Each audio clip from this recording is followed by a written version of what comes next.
ವಿರಾಟ್ ಕೊಹ್ಲಿ ಅಂತ ಹೇಳುದೇ ಅದ್ಭುತ. ಮೊನ್ನೆ ಅಷ್ಟೇ ಆಪರೇಷನ್ ಸಿಂಧೂರ್ ಬಗ್ಗೆ ಬ್ರೀಫ್ ಆಗಿ ಎಕ್ಸ್ಪ್ಲೈನ್ ಮಾಡುವಾಗ ನಮ್ಮ ಲೆಫ್ಟಿನೆಂಟ್ ಜನರಲ್ ರಾಜೀವ್ ಗಾಯ್ DGMO ಅವರು ವಿರಾಟ್ ಕೊಹ್ಲಿ ಬಗ್ಗೆ ಪ್ರಸ್ತಾವಿಸ್ತಾರೆ. आज शायद क्रिकेट की बात भी करनी चाहिए, क्योंकि मैं देख रहा था कि विराट कोहली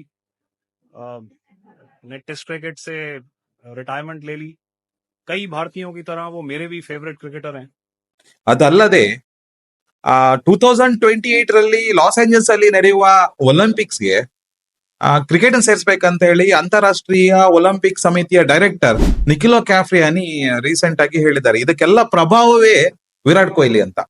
ನೋಡಿ, ಇದು ಮೋಸ್ಟ್ಲಿ ಐ ಗೆಸ್ 1900ರಲ್ಲಿ ಗ್ರೇಟ್ ಬ್ರಿಟನ್ ವರ್ಸಸ್ ಫ್ರಾನ್ಸ್ ಒಂದೇನೋ ಒಲಿಂಪಿಕ್ಸ್ ಆಡಿದೆ, ಅದೇ ಲಾಸ್ಟ್. ಅದು ಅದು ಒಂದು ಇವೆಂಟ್ ಆಗಿ, even not a part of Olympics, ಅದೇ ಲಾಸ್ಟ್ ಆಗಿತ್ತು. ನಾಡಿದ್ದು ಮ್ಯಾಚ್ ಅಲ್ಲಿ RCB ವರ್ಸಸ್ KKR ಇದೆ 17 ನಲ್ಲಿ ಎಲ್ಲ ಫ್ಯಾನ್ಸ್ ಮಾತಾಡ್ತಾ ಇದ್ದಾರೆ, ವಿರಾಟ್ ಕೊಹ್ಲಿ ಟೆಸ್ಟಿಗೆ ರಿಟೈರ್ಮೆಂಟ್ ಕೊಟ್ಟಿದ್ದಾರೆ, ಸೊ ನಾವು ಫ್ಯಾನ್ಸ್ ಎಲ್ಲ ವೈಟ್ ಡ್ರೆಸ್ ಟೆಸ್ಟ್ ಡ್ರೆಸ್ ಹಾಕುವ ಅಂತ ಹೇಳಿ. ಎಂತ ಅದ್ಭುತ ಅಲ್ಲ ಇದಲ್ವಾ?